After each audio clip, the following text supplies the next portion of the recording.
నిజాం టీవీకి స్వాగతం. బులెటిన్ల ముందుగా హెడ్లైన్స్. శరత్చంద్ర ఐఏఎస్ అకాడమీ విద్యార్థులకు శాసనసభ కార్యకలాపాలను ప్రత్యక్షంగా వీక్షించే అవకాశాన్ని కల్పించిన గౌరవ స్పీకర్ చింతకాయల అయ్యన్న పాత్రుడు. ఈ నెలలోనే డిఎస్సి నోటిఫికేషన్ విడుదల చేయాలని నెల్లూరులో maha dharna.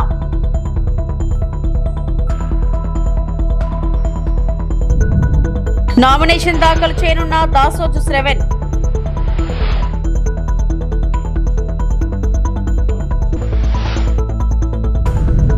BRS working president KTR ఆధ్వర్యంలో సీనియర్ నేతలతో కలిసి నామినేషన్ దాఖలు చేయనున్న దాసోజు శ్రవణ్. బీఆర్ఎస్ ఎల్పీ కార్యాలయానికి చేరుకున్న ఎమ్మెల్సీ అభ్యర్థి Dasoju Sravan. BRS party working president KTR, మాజీ మంత్రులు హరీష్ రావు, వేముల ప్రశాంత్ రెడ్డి, తలసాని శ్రీనివాస్ యాదవ్, మల్లారెడ్డి, గంగుల కమలాకర్, ఇతర సీనియర్ నేతలను కలిసిన దాసోజు శ్రవణ్.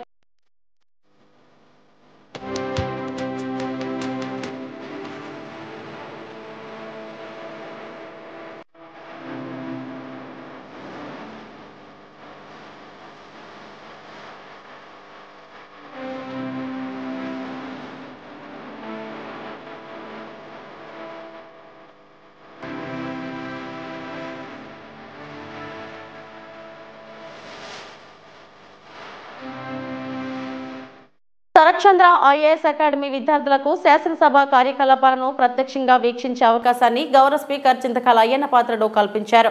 సోమవారం సుమారు 100 మంది విద్యార్థులను శాసనసభ గ్యాలరీ నుండి ప్రత్యక్షంగా సమావేశాలను వీక్షించారు. ప్రశ్నోత్తరాలు, 0 అవర్ వంటి కీలక అంశాలను గమనించి ప్రజా ప్రాతినిధ్యం వ్యవస్థలో జరుగుతున్న చర్చలు, మంత్రుల సమాధానాలు, సభ్యుల వాదోపవాదాలను ప్రత్యక్షంగా అనుభవించే అవకాశాన్ని పొందారు. ఈ సందర్భంగా విద్యార్థిని పావని తన అనుభూతిని వ్యక్తం చేస్తూ శాసనసభ సమావేశాన్ని ప్రత్యక్షంగా వీక్షించడం చాలా ప్రత్యేకమైన అనుభూతి. ఇప్పటివరకు టీవీలో మాత్రమే చూశాం. స్వయంగా చూడడం ఎంతో ఆనందంగా ఉందని తెలిపారు. ఈ అవకాశం కల్పించిన గౌరవ స్పీకర్ అయ్యన్న పాత్రుడికి కృతజ్ఞతలు తెలిపారు. ముందుగా నిన్న క్రికెట్ మ్యాచ్ చూసి ఉంటారు అందరూ.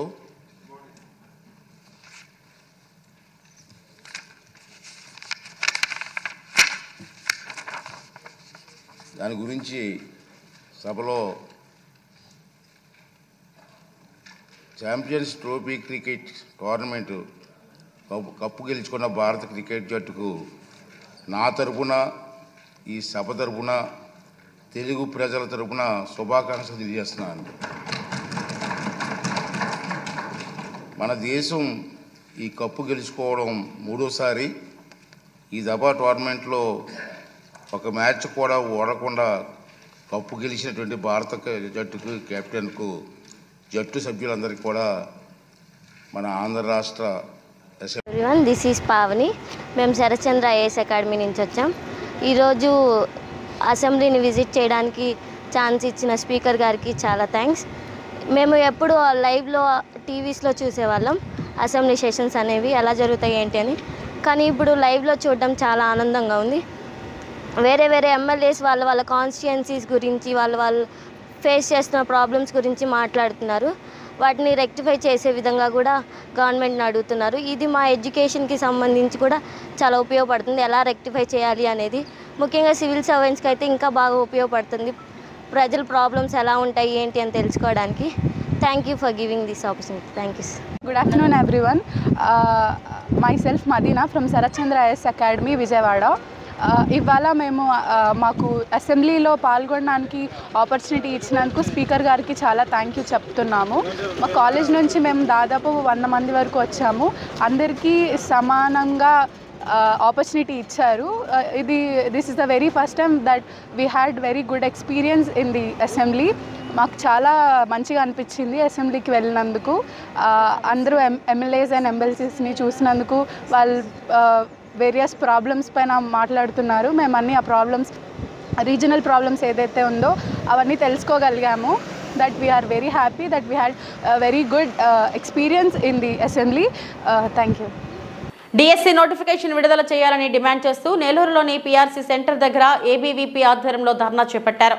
ముందుగా నోటిఫికేషన్ విడుదల చేయాలని, పరీక్షలకు కనీసం 3 నెలల సమయం ఇవ్వాలని డిమాండ్ చేశారు. 2018 నుంచి ఒక్క నోటిఫికేషన్ కూడా విడుదల కాలేదని ఏబీవీపీ నాయకుడు రాజశేఖర్ తెలిపారు. తక్షణం నోటిఫికేషన్ విడుదల చేయాలని డిమాండ్ చేశారు. ఎలాంటి ఇబ్బందులు అంటే సార్, మాది ఇప్పుడు 2019 కంప్లీట్ అయిపోయినప్పటి నుంచి అప్ టు ఇప్పుడు వరకు ఎక్కడైనా జాయిన్ అవ్వాలంటే జాయిన్ అవ్వలేకపోతున్నాం. అంటే ప్రైవేట్ లో జాయిన్ అవుతాం, మళ్ళీ నోటిఫికేషన్ ఇస్తానంటాడు, మళ్ళీ మేము కోచింగ్ సెంటర్కి రావాల్సి వస్తుంది. ఈ విధంగా అటు వర్క్ చేసుకోలేకపోతున్నాం, ఇటు కోచింగ్ సెంటర్ లో ప్రశాంతంగా మేము చదవలేకపోతున్నాం. సో ఆ విధంగా కాకుండా మాకు అట్లీస్ట్ నోటిఫికేషన్ విడుదల చేసి ఇంత టైం అని ఇచ్చి మాకు స్కెడ్యూల్ ఇస్తే మా ప్రిపరేషన్ లో మేము ఉంటాము. అలా అని అదే తొందరగా ఇచ్చేయకుండా 1 month అట్లా టైం కాకుండా కొంచెం టైం ఇచ్చి మాకు నిర్వహించాలని కోరుకుంటున్నాం. రాజశేఖర్ అఖిల భారతీయ విద్యార్థి పరిషత్ ఏబీవీపీ నెల్లూరు విభాగ కన్వీనర్ ఈ రోజు నెల్లూరు నగరంలో విఆర్సీ సెంటర్ లో డిఎస్సీ అభ్యర్థులతో ధర్నా నిర్వహించడం జరిగింది. దీనికి గల కారణం ఏంటంటే 2018 నుండి ఒక్క నోటిఫికేషన్ కూడా భర్తీ కాలేదు. డిఎస్సీ నెల్లూరు జిల్లాలో కావచ్చు, రాష్ట్రంలో కావచ్చు.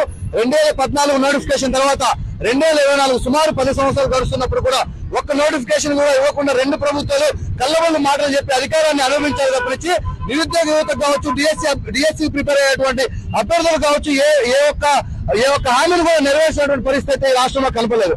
అయితే 2019 అధికారంలో ఎక్కినటువంటి జగన్మోహన్ రెడ్డి 2024 వరకు కళ్ళబొల్లి మాటలు చెప్పి అదిగో డిఎస్సీ, ఇదిగో డిఎస్సీ, అదిగో కోతి, ఇదిగో కోతి అన్నట్టుగా ఒక్క నోటిఫికేషన్ కూడా డిఎస్సీకి సంబంధించినటువంటి నోటిఫికేషన్ ఇవ్వనటువంటి కారణంగానే ఈ రోజు 2024లో వాళ్ళ యొక్క అధికారాన్ని కూకట్వేలతో ప్రకటించి డిఎస్సీ అభ్యర్థులు మొత్తం ఒక తాటిపైకి వచ్చి కూటమి ప్రభుత్వానికి ఎలక్షన్ లో ఎన్నుకొని నారా లోకేష్ విద్యాశాఖ మంత్రి చేసుకుంటే ఆ యొక్క విద్యాశాఖ మంత్రి అధికారం లేనప్పుడు పాదయాత్ర చేస్తున్నటువంటి సమయంలో అనేక హామీలు ఇవ్వడం జరిగింది. ఆ యొక్క ఇచ్చినటువంటి అనేక హామీల్లో నేను అధికారంలోకి వస్తే, మా యొక్క ప్రభుత్వ అధికారంలోకి వస్తే మా చంద్రబాబు నాయుడు ముఖ్యమంత్రి ఎవరైతే ఉన్నారో మొదటి సంతకం డిఎస్సీ పైన పెడతా ఉన్నారు. నిజమే పెట్టారు, కానీ ఆ యొక్క ఆచార రూపాయలు మాత్రం డిఎస్సీ అమలు మాత్రం నత్తనడగానే సాగుతుంది అని చెప్పేసి ఏబీవీపీ ఆరోపిస్తోంది. ఎన్నోసార్లు నోటిఫికేషన్ ఇస్తున్నామని చెప్తున్నారు తప్పించి ఎగ్జామ్ మాత్రం కండక్ట్ చేయనటువంటి పరిస్థితి ఈరోజు రాష్ట్రంలో కనబడుతోంది. ఎంతో మంది మధ్య తరగతి పేద విద్యార్థులు ఫీజులు కట్టలేక హాస్టల్లో ఉండలేక నగరానికి వచ్చి చదువుకున్నటువంటి పరిస్థితిలో ఈ రోజు మీరు ఆ వర్గీకరణ అని చెప్పి, ఈ వర్గీకరణ అని చెప్పి, కోర్టు కేసులు అని చెప్పి, కళ్ళబొల్లి మాటలు చెప్పి కాలాన్ని వెలబుచ్చుతున్నారు తప్పించి ఈ యొక్క డిఎస్సీకి సంబంధించినటువంటి నిజమైన అభ్యర్థులకి న్యాయం దక్కే విధంగా ఏ ఒక్కరు కూడా ఈ యొక్క రాష్ట్రంలో ఉన్నటువంటి అధికారులు స్పందించినటువంటి పరిస్థితి. కాబట్టి విద్యాశాఖ మంత్రి నారా లోకేష్ గారికి ఒకటే చెప్పుకున్నాం, ప్రతిపక్షంలో ఉన్నప్పుడు కనబడినటువంటి డిఎస్సీ వారి బాగా అధికార పక్షానికి వచ్చిన తర్వాత ఎందుకు కనబడట్లేదని చెప్పేసి నారా లోకేష్ గారిని డిఎస్సీ అభ్యర్థుల తరపున ఏబీ ప్రశ్నిస్తోంది. కాబట్టి వెంటనే యొక్క ముద్రను తెలివి అనేకమైనటువంటి స్టేట్మెంట్లు ఇస్తా ఉన్నారు, ముఖ్యమంత్రి కావచ్చు, విద్యాశాఖ మంత్రి కావచ్చు. కానీ అవి నిజ రూపంలో ఆచరణలో పెట్టే విధంగా ఏబీవీపీ డిమాండ్ చేస్తోంది, డిఎస్సీ అభ్యర్థులు డిమాండ్ చేస్తుంది. కాబట్టి త్వరితగతిన డిఎస్సీ అభ్యర్థులకి డిఎస్సీ నోటిఫికేషన్ ఇచ్చి వెంటనే ఒక డిఎస్సీ ఎగ్జామ్ కండక్ట్ చేయాలని ఏబీవీపీ డిమాండ్ చేస్తోంది. అఖిల భారతీయ విద్యార్థి పరిషత్ ఏబీవీపీ నెల్లూరు. మా తెలంగాణ రాష్ట్రం అన్ని రంగాల్లో ఉన్నతంగా ఉందని చెప్పి రాష్ట్రానికి పెట్టుబడులను తీసుకురావాలి, అంతేకాని మా రాష్ట్ర ఆర్థిక పరిస్థితి బాలేదని తెలంగాణ పట్ల ఇసుమంత గౌరవం లేని రేవంత్ రెడ్డి అబద్ధాలు చెప్తున్నాడు. సంక్షేమ పథకాల అమలును తప్పించుకోవడానికి ఇలాంటి దరిద్రపు మాటలను మాట్లాడుతున్నాడని ఎమ్మెల్సీ కల్వకుంట్ల కవిత ధ్వజమెత్తారు. ఢిల్లీలో అయినా, అమెరికాలో అయినా, దుబాయ్లో అయినా, గల్లీలో అయినా, ఎక్కడైనా మా తెలంగాణ ఉన్నతంగా ఉంది, మా తెలంగాణ గొప్పగా ఉంది, మా తెలంగాణకు మీరు రండి అని ఆహ్వానించుకుంటూ 10 ఏళ్ళు కేసీఆర్ గారు కష్టపడితే ఈ తెలంగాణ రాష్ట్రం అనేటటువంటిది భారతదేశంలో నంబర్ 1గా ఉజ్వలంగా సాగింది. అటువంటి రాష్ట్రాన్ని పట్టుకొని ఒక రాష్ట్రానికి ముఖ్యమంత్రి అయినటువంటి వ్యక్తి నిన్న ఢిల్లీలో కూర్చొని ఈ రాష్ట్రం బాలేదు, ఈ రాష్ట్రం ఆర్థిక పరిస్థితి బాలేదు అని చెప్పి అబద్ధాలు చెప్పిండు. మన కర్మ ఏంటంటే ఆయన మన ముఖ్యమంత్రి గారు కావడం. దాంతోనే ఏం జరిగింది, మొత్తం ఇవాళ దేశంలో ఉన్నటువంటి అన్ని పత్రికలు కూడా Telangana state is in a financial crisis చెప్పిండు ముఖ్యమంత్రి గారు అని చెప్పి తాటాకంత అక్షరాలతోని దేశవ్యాప్తంగా తెలంగాణ రాష్ట్రం యొక్క పరువు పోయినటువంటి పరిస్థితి. ఎంత బాధ అవుతుంది, ఒక తల్లి ఒక బిడ్డని కంటే ఎంత ప్రసవ వేదన పడుతుందో తెలంగాణ సమాజం అంత ప్రసవ వేదన పడితే వందలాది మంది బిడ్డలు చచ్చిపోతే వచ్చినటువంటి రాష్ట్రం తెలంగాణ రాష్ట్రం. ఆ రాష్ట్ర సాధనలో పాత్ర లేదు కాబట్టే మన ముఖ్యమంత్రి గారికి ఇసుమంతా కూడా నొప్పి కానీ బాధ కానీ తెలంగాణ రాష్ట్రం పట్ల గౌరవం కానీ లేదు. ఆర్బీఐ బాజాప్తా చెప్పింది, రేవంత్ రెడ్డి గారు లెక్కలు చెప్తే నేను నమ్మకపోతుండే, కానీ ఇది ఆర్బీఐ చెప్పిన లెక్క. దీని ప్రకారమే యావరేజ్గా 3,000 కోట్లు రాష్ట్ర ప్రభుత్వం ఖర్చు పెడుతుంది. అంటే మరి ముఖ్యమంత్రి గారికి ఈ లెక్క తెలియదా? ఎవరు ఖర్చు పెడుతున్నారు, ఇది ఎక్కడ ఖర్చు అవుతుంది, ఈ విషయం మీద ముఖ్యమంత్రి గారికి అవగాహన లేదా? మరి క్లారిటీ ఇవ్వాలి. ఎందుకంటే మీరు నేషనల్ మీడియాలో కూర్చొని ఒక ముఖ్యమంత్రి స్థాయి అయి ఉండి 500 కోట్లు కూడా నేను ఖర్చు పెట్టలేకపోతున్నా అని చెప్తున్నాను. ఎందుకు ఈ మాట చెప్పిండు ముఖ్యమంత్రి గారు అంటే, ఆ వ్యక్తి ఆ విలేకరు అడిగిండు, ఏమై మీరు మహిళలకు డబ్బులు ఇస్తామంటారు, రైతులకు ఇస్తామంటారు, ఉద్యోగాలు ఇస్తామంటారు, ఇవన్నీ చెప్పొచ్చిండ్రు, ఇన్ని సంక్షేమ పథకాలు చేపడతామని చెప్పొచ్చిరు కదా, మరి మీరు ఎందుకు ఇస్తలేరు మహిళలకు 2,500 అని అడిగితే అది తప్పించుకోవడానికి అప్పటికప్పుడు బయటపడడానికి ఏం చెప్తాడంటే 500 కోట్ల కన్నా ఎక్కువ ఖర్చు పెట్టడం నా దగ్గర డబ్బులు లేవు, మా రాష్ట్రం బాగలేదు, మా రాష్ట్రం ఫైనాన్షియల్ సిచ్యువేషన్ బాగాలేదని చెప్పారు. ఇంతకన్నా దౌర్భాగ్యం ఉంటుందా? నీకు నికరంగా ఆదాయం 12,000 కోట్లు వస్తున్నాయి. 18,800 కోట్లలో 6,000 ఖర్చు పెట్టంగా 12,000 కోట్లు మిగులుతున్నాయి. 3,000 కోట్లు ఆల్రెడీ మీరు స్పెండ్ చేస్తున్నారని ఆర్బీఐ లెక్కలు చెప్తుంది. ఇంత దౌర్భాగ్యం ఏందని చెప్పి నేను ముఖ్యమంత్రి గారిని నేను ప్రశ్నిస్తా ఉన్నా. దరిద్రం అనేటటువంటిది మన ఆలోచనలనే ఉంటుంది, తెలంగాణ రాష్ట్రంలో లేదు. తెలంగాణ రాష్ట్రాన్ని కేసీఆర్ గారు ఒక స్థాయి వరకు తీసుకొచ్చి నిలబెట్టిండ్రు. ఇప్పుడు దాన్ని మొత్తం పడగొట్టాలి, అదేం బాగలేదని చెప్పాలనే ప్రయత్నంలో మన సొంత రాష్ట్రాన్ని అవమానిస్తున్నటువంటి ముఖ్యమంత్రి గారి వైఖరిని. అనకాపల్లి జిల్లా నర్సీపట్నంలో పార్టీ అధ్యక్షులు మాజీ ముఖ్యమంత్రి వైఎస్ జగన్మోహన్ రెడ్డి ఆదేశాల మేరకు మార్చి 12వ తేదీన అనకాపల్లి జిల్లా కేంద్రంలో జరగనున్న యువత మరియు విద్యార్థి నాయకులతో కలిసి అన్ని జిల్లా కేంద్రాల్లో తలపెట్టిన యువత పోరు అనే కార్యక్రమాన్ని విజయవంతం చేయాలని మాజీ ఎమ్మెల్యే పెట్ల ఉమాశంకర్ గణేష్ పిలుపునిచ్చారు. ఈ రోజు వైఎస్ఆర్సీపీ పార్టీ కార్యాలయంలో యువత పోరు పోస్టర్ను విడుదల చేశారు. కార్యక్రమంలో పార్టీ నాయకులు, కార్యకర్తలు పాల్గొన్నారు.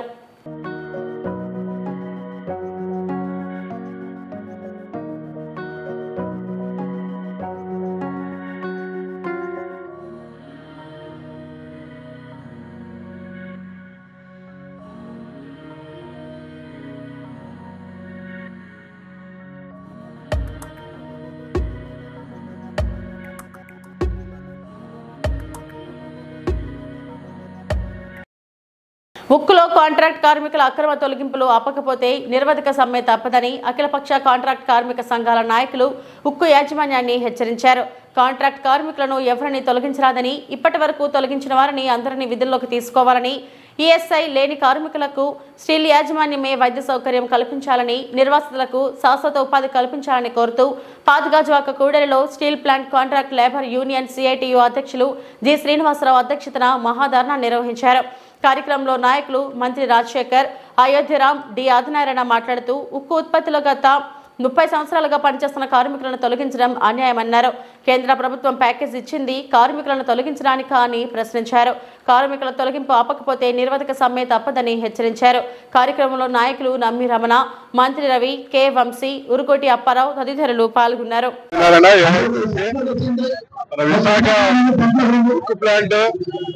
రాష్ట్రంలోని చాలా పోరాటాలు చేస్తున్న ఫ్యాక్టరీని ఇవాళ కేంద్రంలో బీజేపీ 2001లో పూర్తిగా అమ్మేస్తామని చెప్పేసి నిర్ణయం చేసి వారు మళ్ళా రెండోసారి అధికారంలోకి వచ్చిన తర్వాత రాష్ట్రంలో ప్రభుత్వం కూడా విశాఖపట్నం స్టీల్ ప్లాంట్ ఎన్నికలు రక్షిస్తామని చెప్పారనమాట. ఇవాళ రక్షించలేదు, ప్రజలను భక్షించేటువంటి పెద్ద మోసం చేస్తున్నారు. మోసానికి అంగీకరించేది లేదు. ఈ రోజు ఊరికినే వచ్చింది కాదు, ఆంధ్రప్రదేశ్ స్టీల్ ప్లాంట్ ని విశాఖ ఉక్కు దేశంలో ప్రతిష్టాకరణ స్టీల్ ప్లాంట్ ని ఇవాళ కేంద్ర ప్రభుత్వం ఆంధ్రుల మీద అక్కసుతోటే ఈ స్టీల్ ప్లాంట్ ని మూసేయాలి, అమ్మేయాలి. ఆదానికి పోర్టుకి సంబంధించిన స్థలం కోసం స్టీల్ ప్లాంట్ చేస్తున్నారు. ఇంతమంది ఆకలి పోరాటం 4.5 సంవత్సరాల కాలం అన్నమాట. ఈ పోరాటం మీరు అనుకుంటున్నారు ఇవాళ మరి అంతిమ తీసుకొచ్చారు. మా నిలబడ్డమా, మా పోరాటం నిలబడ్డమా, మీరు వెనక్కి వెళ్ళడం అనేది తెలుసుకోవడానికి వచ్చే 4-5 రోజుల కాలంలోనే విశాఖపట్నం స్టీల్ ప్లాంట్ ని ఈ రాష్ట్ర ప్రజలందరూ కూడా 14వ తారీఖున పోరాటం చేస్తున్నాం. ఈ రాష్ట్రాన్ని బంధిస్తాం. ఇవాళ ముఖ్యమంత్రి గారు స్పష్టంగా అన్యాయం చేస్తున్నారని చెప్పి తెలుసు బీజేపీ నాయకత్వానికి ప్యాకేజ్ అంగీకరించారు. ప్యాకేజ్ మాత్రం ఇవాళ నిర్వాసన ఉద్యోగాలు చెప్పారనమాట. స్టీల్ ప్లాంట్ కార్మికులు స్టీల్ ప్లాంట్ పూర్తి స్థాయిలో ఉత్పత్తి చెప్పారు. కంటే నాయకత్వం పోరాటం కూడా కార్మికులే కాదు, ఈ రాష్ట్ర అవసరమైన ఢిల్లీ పాలకులు విధానాలు కాంట్రాక్ట్ కార్మికులు వాళ్ళందరినీ కూడా రాష్ట్ర వ్యాప్తంగా పోరాటానికి కూడా సిద్ధంగా కేంద్ర ప్రభుత్వం తెలుగు డెవలప్మెంట్ 4 సంవత్సరాల నుంచి కొట్లాడితే కేంద్ర ప్రభుత్వం 11,400 కోట్ల రూపాయల ప్యాకేజ్ ఇచ్చి మా పని ఇబ్బంది తెలుపుకుంటూ కార్మికులు రోడ్డు మీద పెట్టేందుకు ప్రయత్నం చేస్తా ఉంది. పర్మనెంట్ ఉద్యోగులు 2,000 మంది ఇంటికి పంపించింది. కాంట్రాక్ట్ కార్మికులు ఇప్పుడు 1000 మంది ఇంటికి పంపించింది. ఇంకో 4,000 మంది కాంట్రాక్ట్ కార్మికులు తీసేయడం కోసం ప్రయత్నం చేస్తా ఉంది. గత 40 సంవత్సరాలుగా కంటికి రెప్పల కంపెనీని కాపాడుకుంటూ ప్రభుత్వం 5,000 కోట్లు ఇస్తే దాన్ని 3,500 లక్షల కోట్ల ఆర్థిక తీర్చింది కార్యవర్గాన్ని. ఈ రోజు రాత్రి ఆపేసి ఇంటికి పంపించేస్తే 25 ఏళ్ళు పనిచేసే కాంట్రాక్ట్ కార్మికుల్ని రాత్రి ఉద్యోగులు ఆపేస్తే చూస్తూ సిద్ధంగా లేరు. ఎవరినైతే 1000 మంది కార్మికులు ఆపారో రోడ్డు మీద వచ్చారు. భవిష్యత్తులో 4,000 మంది ఆపాలనుకుంటా ఉన్నారు. దీనికి వ్యతిరేకంగా ఉద్యమం నడుస్తా ఉంది. భవిష్యత్తులో ఉద్యోగాలు కాపాడుకోవడం కోసం దేనికైనా సిద్ధంగా అని చెప్పేసి ఎన్నో పోరాటాలు తెచ్చుకుని ఈ కంపెనీని ఆ ఉద్యోగాలకు ఎక్కడ పెడితే ఎవరిని ఉపేక్షించడం లేదు. కాబట్టి ఏ ఒక్క ఉద్యోగాన్ని ఆపకూడదని చెప్పి పూర్తిస్థాయిలో తీసుకురావడం కోసం ప్రయత్నం చేయాలని చెప్పేసి తద్వారా విశాఖకు లాభాలు. కావలి నియోజకవర్గం వైఎస్ఆర్ కాంగ్రెస్ మాజీ శాసనసభ్యులు శ్రీ రామిరెడ్డి ప్రతాప్ కుమార్ రెడ్డి నివాసంలో మీడియా సమావేశం జరిగింది. మాజీ శాసనసభ్యులు శ్రీ రామిరెడ్డి ప్రతాప్ కుమార్ రెడ్డి మాట్లాడుతూ రాష్ట్ర వైఎస్ఆర్ కాంగ్రెస్ పార్టీ అధ్యక్షులు మరియు మాజీ ముఖ్యమంత్రి వర్యులు శ్రీ వైఎస్ జగన్మోహన్ రెడ్డి ఆదేశాల మేరకు ఈ నెల 12వ తేదీ బుధవారం నాడు ఉదయం 10 గంటలకు నెల్లూరులోని వీఆర్సీ సెంటర్ వద్ద నుండి కలెక్టరేట్ వరకు జరుగు యువత పోరు కార్యక్రమంలో విద్యార్థులు, నిరుద్యోగులు, యువత మరియు వైఎస్ఆర్ కాంగ్రెస్ పార్టీ నాయకులు, కార్యకర్తలు అధిక సంఖ్యలో పాల్గొని విజయవంతం చేయవలసిందిగా కోరారు. కార్యక్రమంలో కావలి నియోజకవర్గం వైఎస్ఆర్ కాంగ్రెస్ పార్టీ నాయకులు, కార్యకర్తలు అధిక సంఖ్యలో పాల్గొన్నారు.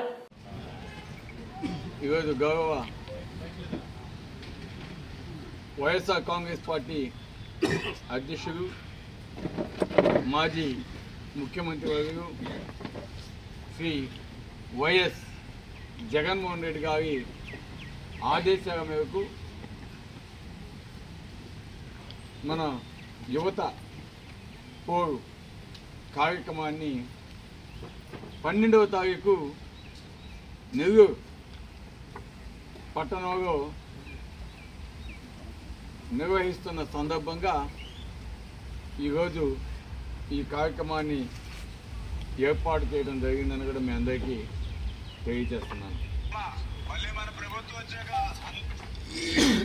ముఖ్యంగా గత 24 ఎన్నికల్లో చంద్రబాబు నాయుడు గారు ప్రజలని, విద్యార్థులని, రైతులని, యువతని అందరినీ కూడా మోసం చేసేదానికి ఏ విధంగా హామీలు చెప్పాడో, ఏ ఒక్కటి నెరవేర్చకుండా ఏ విధంగా మోసం చేశాడో, దీనివలన నష్టపోతున్న ముఖ్యంగా విద్యార్థులు, యువతకి, అదేవిధంగా రాష్ట్ర ప్రజలకి అండగా ఉండాలి. ఆ విద్యార్థుల యొక్క తల్లిదండ్రులకి మనం అంతా కూడా అండగా ఉండాలని చెప్పి ఈరోజు ఈ యువత పోరుని ప్రారంభించడం నిజంగా చాలా సంతోషం. ఎందుకంటే జగన్మోహన్ రెడ్డి గారు ఎప్పుడు కూడా పేద ప్రజల పక్షపాతి. పేద ప్రజలకి ఏ విధంగా జగన్మోహన్ రెడ్డి గారు గతంలో ముఖ్యమంత్రిగా ఎన్నిక కాకముందు వాగ్దానాలు ఇచ్చారో అవన్నీ కూడా ముఖ్యమంత్రి అయిన తర్వాత ఏ విధంగా నెరవేర్చాడో కూడా ప్రజలంతా కూడా చూశారు. కానీ మన దౌర్భాగ్యం కొద్దీ చంద్రబాబు నాయుడు గారు లేనిపోని హామీలన్నీ, వీలు కాని హామీలన్నీ ఇచ్చి ప్రజలను మభ్యపెట్టి గెలిచిన తర్వాత ఏ విధంగా మోసం చేస్తున్నాడో కూడా ఈరోజు ప్రతి ఒక్కరు కూడా చూస్తూ ఉన్నారు, అర్థం చేసుకున్నారు. అందుకే ప్రభుత్వం వచ్చి 9-10 నెలలు అవంగానే ఈరోజు ప్రజల వ్యతిరేకత అనేది ఏ విధంగా బయటపడుతుందో, ఏ విధంగా తెలియజేస్తున్నారో ఒకసారి చూస్తే అర్థమవుతా ఉంది. చంద్రబాబు నాయుడు గారు అధికారంలోకి వచ్చి ఈరోజు మన విద్యార్థుల మీద కక్ష సాధింపు చర్యకి ఏ విధంగా దిగుతున్నాడో ఈరోజు అందరికీ అర్థమవుతా ఉంది. ఉదాహరణకి 5 త్రైమాసిక ఫీజు రింబర్స్మెంట్ పథకాలు ఇవ్వకుండా ఇంజనీరింగ్ విద్యార్థులు కావచ్చు, మెడికల్ విద్యార్థులు కావచ్చు, డిగ్రీ చదువుతున్న విద్యార్థులు కావచ్చు, ఉన్నత చదువు చదువుతున్న ప్రతి ఒక్క విద్యార్థి కూడా ఏ విధంగా ఇబ్బంది పడుతున్నారో వాళ్ళైతేనేమి వాళ్ళ తల్లిదండ్రులు అయితేనేమి ఈరోజు కాలేజీలకి ఆన్సర్ చెప్పలేక ఏ విధంగా ఇబ్బంది పడుతున్నారో అందరికీ తెలుస్తూ ఉంది. ఈరోజు కాలేజీ యాజమాన్యాలు కూడా